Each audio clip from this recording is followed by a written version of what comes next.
आज के वीडियो में हम लोग देखेंगे हिंदी कृतिका क्लास 10 चैप्टर 2 साना साना हाथ जोड़ी, जिसकी लेखिका है मधु काकड़िया। यह पाठ मधु काकड़िया नाम की एक लेखिका ने लिखा है। यह उनकी एक यात्रा की कहानी है। इस पाठ में लेखिका ने बताया है कि वह सिक्किम की राजधानी गंगटोक घूमने गई थी। उन्होंने वहां हिमालय के पहाड़ों की बहुत सुंदर यात्रा की।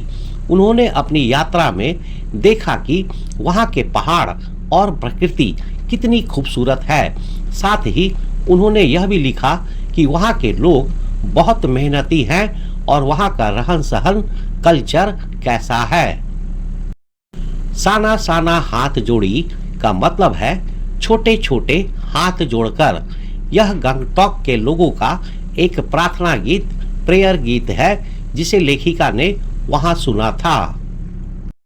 यह पाठ हमें बताता है कि लेखिका मधु काकड़िया को शहरों का शोर और भाग दौड़ वाला जीवन पसंद नहीं था, इसलिए वह इन सब से दूर जाने के लिए बहुत दूर दूर की यात्राएं करती थी। उन्होंने अपनी एक ऐसी ही यात्रा के बारे में साना साना हाथ जोड़ी नाम के पाठ में लिखा है। इस पाठ में उन्होंने पूर्वोत्तर भारत, नॉर्थ ईस्ट इंडिया के सिक्किम की राजधानी गंगटोक और वहां के हिमालय के पहाड़ों की यात्रा के बारे में बताया है। पूर्वोत्तर भारत का मतलब है जब हम लोग पूर्वोत्तर को संधि विच्छेद करते हैं तो मिलता है पूर्व यानी कि ईस्ट प्लस उत्तर यानी कि नॉर्थ, जिसका मतलब हुआ north eastern India, north east India. पूर्वोत्तर भारत, नॉर्थ ईस्टर्न इंडिया में कुल 8 राज्य आते हैं, जिन्हें 7 सिस्टर स्टेट्स और उनके भाई सिक्किम के नाम से जाना जाता है। North east India comprises a total of 8 states which are known as the 7 sister states and their brother Sikkim। ये 8 राज्य हैं। पहला अरुणाचल प्रदेश, दूसरा असम, तीसरा मणिपुर, चौथा मेघालय, पांचवा मिजोरम, छठा नागालैंड, सातवां सिक्किम, आठवां त्रिपुरा। लेखिका ने हिमालय के पहाड़ों को इतना सुंदर बताया है कि हमें लगता है जैसे हम खुद अपनी आंखों से वहां की खूबसूरती देख रहे हैं। उन्होंने अपनी कहानी में यह भी बताया है कि एक महिला होकर यात्रा करना कैसा होता है। लेखिका को सिर्फ हिमालय की सुंदरता ही पसंद नहीं आती, बल्कि वह वहां रहने वाले लोगों की मेहनत, कमी और गरीबी के बारे में भी बताती है। इसके साथ ही वह यह बताना भी नहीं भूलती कि हिमालय तक पहुंचने वाले रास्तों के निर्माण में लोगों का बहुत योगदान है और लोगों ने इसे बनाने में अपनी जान भी गंवाई है। लेखिका मधु काकड़िया बताती है कि पहाड़ों की सुंदरता और वहां की तकलीफें दोनों एक साथ मिलती है। इसे पढ़कर मन में अकेलापन और दया की भावना आती है।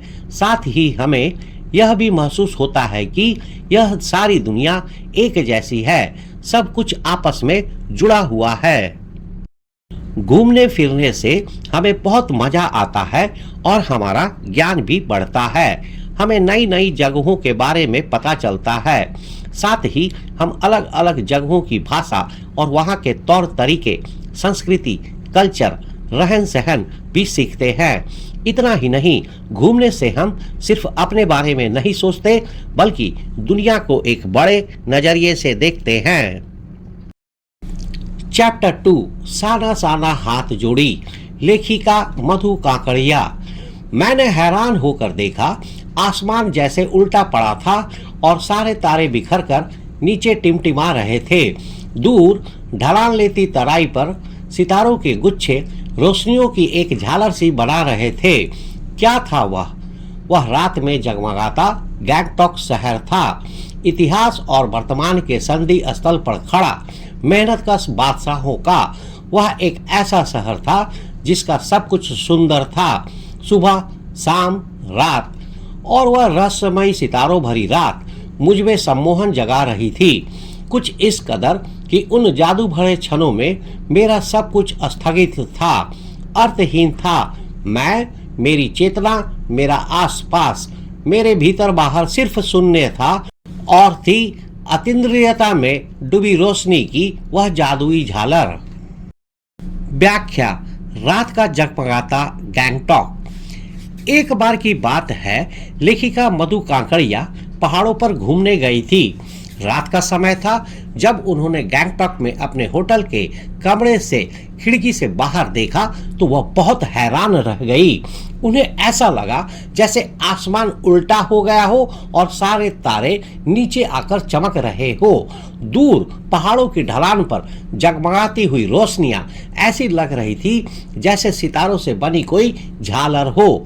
दिवाली पर जो लाइटें लगती है उन्हें भी हम अक्सर झालर कहते हैं, क्योंकि वे एक लाइन में लटकी हुई होती है। यह कोई जादू नहीं था, यह तो गंगटोक शहर था। रात में रोशनी से चमकता हुआ यह शहर बहुत सुंदर लग रहा था। लेखिका कहती है कि यह शहर मेहनती लोगों का था और इसकी हर चीज सुंदर थी, चाहे वह सुबह हो, शाम हो या रात। वह रात तारों से भरी थी और बहुत रहस्यमयी लग रही थी। लेखिका को ऐसा लगा जैसे कोई जादू हो रहा हो। वह उस नजारे को देखकर इतना खो गई कि सब कुछ रुक सा गया। उन्हें अपने बारे में, अपने आसपास के बारे में कुछ भी याद नहीं रहा। उनके मन के अंदर और बाहर बस शांति थी और दूर दिख रही रोशनी की वह जादुई झालर थी जिसने उनके मन को मोह लिया था। धीरे धीरे एक उजास उस शून्य से फूटने लगा। एक प्रार्थना होठों को छूने लगी। साना साना हाथ जोड़ी गर्दहू प्रार्थना, हागरो जीवन तिग्रो कौशेली। छोटे छोटे हाथ जोड़कर प्रार्थना कर रही हूँ कि मेरा सारा जीवन अच्छाइयों को समर्पित हो। आज सुबह की प्रार्थना के ये बोल मैंने एक नेपाली युवती से सीखे थे। उजास का अर्थ होता है प्रकाश, उजाला, रोशनी। व्याख्या: रात का जगमगाता गैंगटॉक। धीरे धीरे अंधेरा कम होने लगा और उजाला फैलने लगा। लेखिका के होठों पर एक प्रार्थना आ गई। वह प्रार्थना थी, साना साना हाथ जोड़ी गर्दहू प्रार्थना, हामरो जीवन तिमरो कासेली। साना साना मतलब छोटे छोटे, हाथ मतलब हाथ, जोड़ी मतलब जोड़कर, गर्दहू मतलब कर रही हूँ, प्रार्थना मतलब प्रार्थना, प्रेयर, हामरो मतलब मेरा सारा, जीवन मतलब जीवन, तिमरो मतलब अच्छाई, कासेली मतलब बीते। इसका मतलब है मैं छोटे छोटे हाथ जोड़कर प्रार्थना कर रही हूँ कि मेरा सारा जीवन अच्छाई करने में बीते। लेखिका ने ये बातें आज सुबह ही एक नेपाली लड़की से सीखी थी। सुबह हमें युमथांग के लिए निकल पड़ना था, पर आंख खुलते ही मैं बालकनी की तरफ भागी। यहाँ के लोगों ने बताया था कि यदि मौसम साफ हो तो बालकनी से भी कंचनजंगा दिखाई देती है। हिमालय की तीसरी सबसे बड़ी चोटी कंचनजंगा पर मौसम अच्छा होने के बावजूद आसमान हल्के हल्के बादलों से ढका था। पिछले वर्ष की ही तरह इस बार भी बादलों के कपाट ठाकुर जी के कपाट की तरह बंद ही रहे। कंचनजंगा ना दिखी, पर सामने ही रकम रकम के रंग बिरंगे इतने सारे फूल दिखाई पड़े कि लगा फूलों के बाग में आ गई हूँ। व्याख्या: सिक्किम की राजधानी गंगटोक से कंचनजंगा का दर्शन और रंग बिरंगे फूल। लेखिका कहती है कि सुबह हमें युमथांग जाना था, पर जैसे ही मेरी आंख खुली मैं बालकोनी की तरफ भागी। वहां के लोगों ने बताया था कि अगर मौसम साफ हो तो बालकनी से भी कंचनजंगा चोटी दिखाई देती है। यह हिमालय की तीसरी सबसे बड़ी चोटी है, लेकिन इस बार भी मौसम अच्छा होने के बाद भी आसमान में बादल छाए हुए थे, इसलिए मुझे कंचनजंगा दिखाई नहीं दी। पर सामने ही मुझे तरह तरह के रंग बिरंगे इतने सुंदर फूल दिखाई दिए कि मुझे लगा जैसे मैं किसी फूलों के बगीचे में आ गई हूँ। मल्टीपल चॉइस क्वेश्चन MCQ बहुविकल्पीय प्रश्न। प्रश्न संख्या 1, लेखिका को गंगटोक शहर कैसा लगा? अंधेरा और डरावना, शोर भरा, मेहनती लोगों का सुंदर शहर, छोटा और गंदा। सही उत्तर मेहनती लोगों का सुंदर शहर। प्रश्न संख्या 2, लेखिका ने रात में गंगटोक की जगमगाती रोशनियों की तुलना किससे की? जुगनुओं से, झालर से, मोतियों की माला से, परियों के घर से। सही उत्तर झालर से। प्रश्न संख्या 3, साना साना हाथ जोड़ी प्रार्थना का क्या अर्थ है? हमें हमेशा खुश रहना चाहिए, मेरा सारा जीवन अच्छाई करने में बीते, भगवान मुझे शक्ति दो, मैं तुम्हें प्यार करती हूँ। सही उत्तर मेरा सारा जीवन अच्छाई करने में बीते। प्रश्न संख्या 4, साना साना हाथ जोड़ी प्रार्थना लेखिका ने किससे सीखी थी? अपने गाइड से, एक नेपाली लड़की से, अपने दोस्त से, एक बौद्ध भिक्षु से। सही उत्तर एक नेपाली लड़की से। प्रश्न संख्या 5, लेखिका बालकनी से किस चोटी को देखना चाहती थी?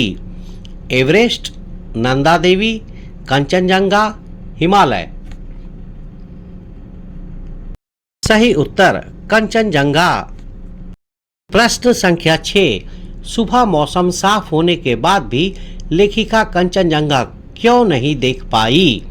वह सो रही थी, बालकनी से चोटी दिखाई नहीं देती थी, आसमान में बादल छाए हुए थे, वहां बहुत भीड़ थी। सही उत्तर आसमान में बादल छाए हुए थे। तो आज के वीडियो में हम लोगों ने देखा कि लेखिका मधु काकरिया किस तरह से सिक्किम की राजधानी गंगटोक को देखती है और उसके बारे में समझती है। नेक्स्ट वीडियो में हम लोग देखेंगे कि लेखिका किस तरह से सिक्किम से युमथांग की यात्रा करती है और उसका अनुभव कैसा रहता है। तो मिलते हैं नेक्स्ट वीडियो में, तब तक के लिए थैंक यू, धन्यवाद, जय हिंद।